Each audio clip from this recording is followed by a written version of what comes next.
Mustangs are not merely wild horses. They are nature's embodiment of freedom and untamed spirits. Copper was no exception. He might be known as the class clown of the Cosmic Equestrian Center today, but this is a horse whose roots trace back to generations of wild horses before him. Our story starts on the peninsula of South Hoof. The history of South Hoof is written in the wild horses that call it home, their stories whispered on a windy day and etched into the stones that line the rugged shores. Their presence was once a reminder of the deep connection between humans and nature. But all good things must come to an end. It was the year of the Mustang roundup, and as the herd grew, there was outrage that the roaming horses were taking up the land that could be used for growing crops and raising cattle. So to ease the growing tension, the Jorvikan governor enacted a law to round up 1/3 of the Mustang population. And this is where Copper's long journey to me begins.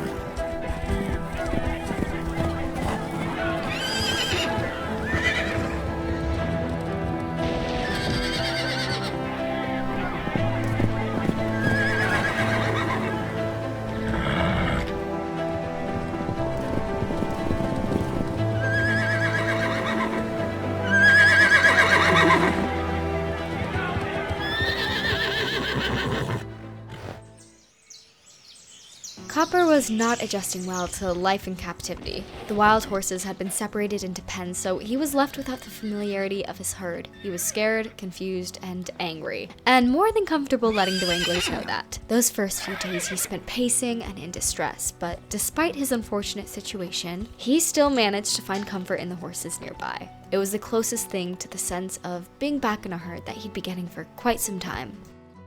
Good evening, everyone. This is Rebecca Birchbreeze reporting live from South Hoof, where an important event is unfolding, the controversial Mustang Roundup. So far, 15 wild Mustangs have been captured and corralled as part of Governor Smith's plan to expand farmland in the region. The atmosphere here is tense, with people on both sides of the issue sharing their opinions over the fate of these animals. I just don't think it's right. There are better alternative solutions. These Mustangs were here before us, and they formed long-term bonds with their herds, and now we're just sending them off to who knows where? Truth is, if we want to keep our farms going and put food on the table, we gotta expand and grow our operations. The wild horses were causing damage to our crops and grazing lands. This way, we can keep our families fed. It's as simple as that. The captured Mustangs have been separated into pens away from their herds and natural habitat, causing distress and agitation among these wild horses. Animal rights activists are voicing their concerns over the well-being of these animals, while farmers defend the roundup as necessary for the local economy. As the day goes on, more Mustangs will be brought in and the debate will continue. Stay tuned for updates on this important story. This is Rebecca Birchbreeze reporting live from I can't watch anymore. It's heartbreaking. I really just want to rescue one of those Mustangs and give them a safe home here. Sweetheart, I know your heart is in the right place, but you know we're almost at max capacity at the sanctuary. We have to think about the well-being of the animals we already have. But these Mustangs are in danger. They deserve a chance at a better life, and if we don't step in, who knows where they'll end up. Well, I suppose we can find a way to make it work. The days and nights felt long for Copper. The loneliness of being without his herd was setting in, and he wasn't sure what to expect. Little did he know he was soon to be getting a visit from the Starshine Sanctuary. Meet Maggie, a 16-year-old horse-crazy girl who helped run the Starshine Sanctuary with her mom. She'd made the trip to the peninsula in hopes of being able to give one of these Mustangs a soft landing until they'd be ready for a more permanent home. And when she laid eyes on Copper, she knew he was the one she was meant to save. The wranglers warned her about this especially rowdy horse, but she was persistent. He was fearful, but still he stood close to the fence when she was around. Then and there, she named him after his copper-colored coat. So they just managed to put a halter on him and corralled him into the trailer, and it was there he began his time at the Starshine Sanctuary.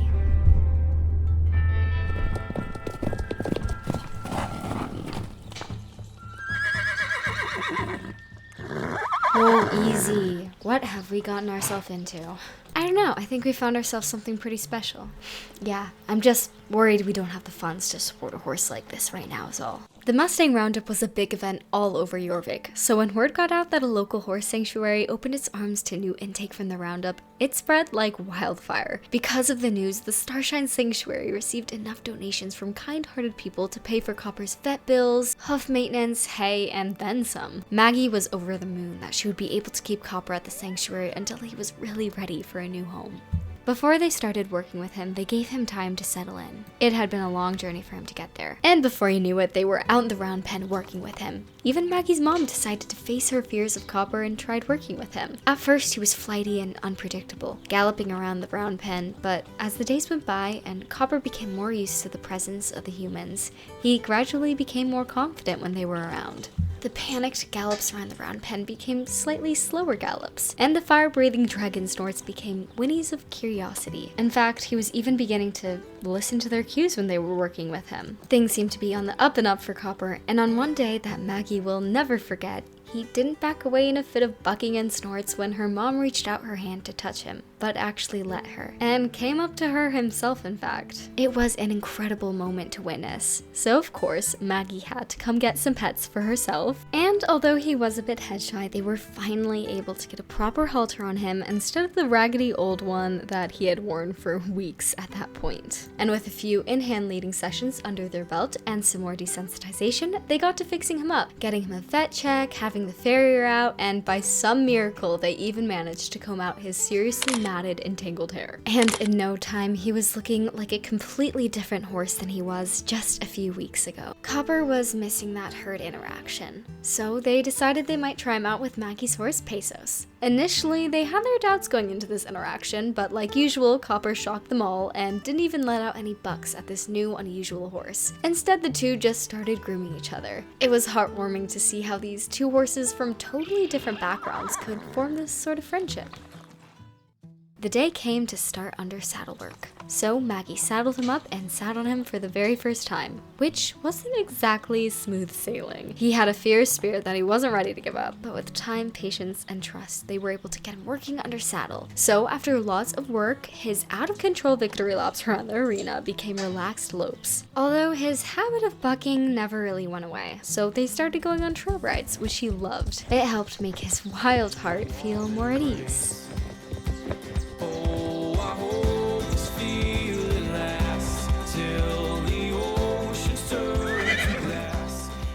Good morning, ponies. How's a trail ride sound, you two? Hey, Maggie, there's something I need to talk to you about. So, there was just a big case on the news about a big hoarding situation at the Unfortunate Deuce farm. Got 8 new intakes coming in, and it hurts me to say it, but we're gonna need more space at the sanctuary, which might mean selling Copper. Maggie knew that this was a part of rescuing horses, but it didn't make giving up Copper any easier. The next day, they put a sales ad in the paper. Come to find out, no one wanted to adopt a horse with a bucking problem, so they felt like they had no choice but to put him up for auction. Adventure away from here. Trouble, it will find you. It's behind you. It always is.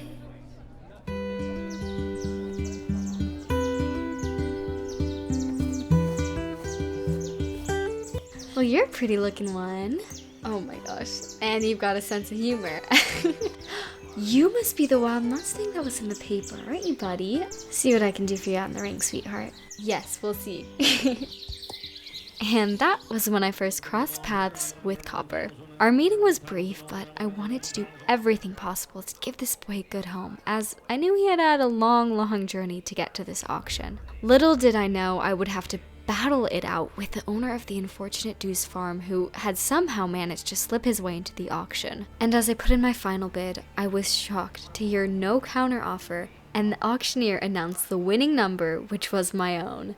I was ecstatic and so relieved that he wouldn't be going to home with someone who didn't have his best interest in mind. And though Copper's had started long before, this was the beginning of our story together. When he arrived at the Cosmic Equestrian Center, we gave him a bit of a makeover with a little haircut and a much-needed spa day, and once again he was starting to look like an entirely new horse. Although he was having a hard time adjusting, so we tried him out with a few pasture buddies. We put him out with our feistiest ponies and our gentlest giants, all of whom he rejected. Well, all but one. This is Merrylegs, the other pony I took home with me during the auction. I hadn't even thought to put them together because he's a bit of a stubborn, grumpy old man, and I was worried he wouldn't be able to keep up with Copper's feistiness. But as a last-ditch effort, I decided to give them a try together, and to my surprise, they really enjoyed each other's presence.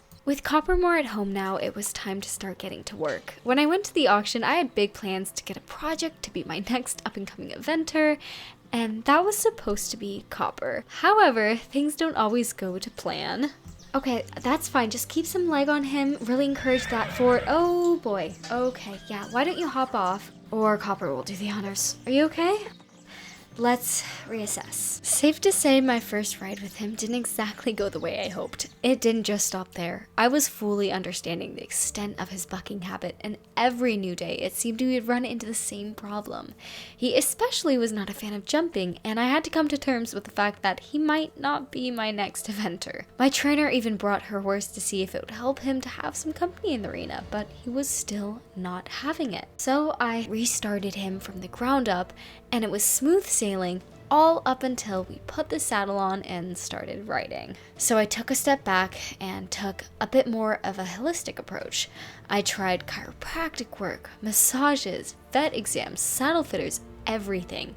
It felt like I was at a breaking point, so I decided to try one more thing. It seemed so simple, I was sure it wouldn't work, so I brought out my Western saddle that had been collecting dust in the tack room and hoped that maybe he would relax with riding in a more familiar way. Seriously doubting that this would be the remedy to his antics, I got in the saddle and was stunned to see, for the first time, he didn't pin his ears when I rode or stop to buck. Turns out, he does best on a nice loose rein with his head practically in the dirt and has the cutest little Western jog. Sure, it took time getting used to this new way of riding that was so foreign to me, but I enjoyed exploring it with Copper, especially this much more content and chill Copper. I guess he just wanted to be a Western pony all along. We were finally making progress, something I felt like I couldn't say we were doing for a long time. We were moving forward and on a roll, so when I felt like he was ready, I took him to our first event together. We entered in a trail equitation show, which was perfect for where he was at. He was relaxed and slow but collected and went through each of the obstacles with ease but just enough curiosity and interest. Seriously the perfect little trail horse, and we ended up getting first place in our class, which just reminded me of how far we'd come together and the incredible journey Copper's been on to get to this point.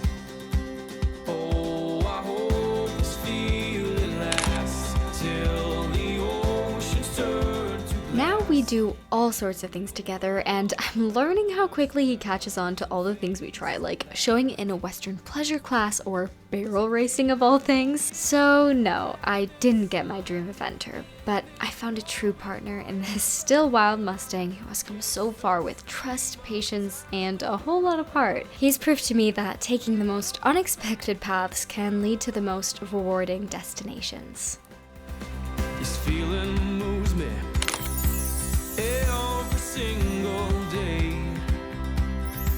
I'm captured by your charm, enchanted by your ways,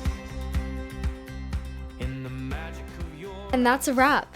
That was a very fun video to make. Like, I loved all the artsiness that I got to do in this one, but it took a long time. So I hope you guys enjoyed it because I had so much fun filming it and coming up with the storyline, and now we know a little bit more about Copper. You'll be seeing lots more of Copper and, quite frankly, all the other horses at the CEC. So hit that subscribe button if you're wanting to stick around. Thank you guys for watching and supporting me, and I will see you guys in the next one.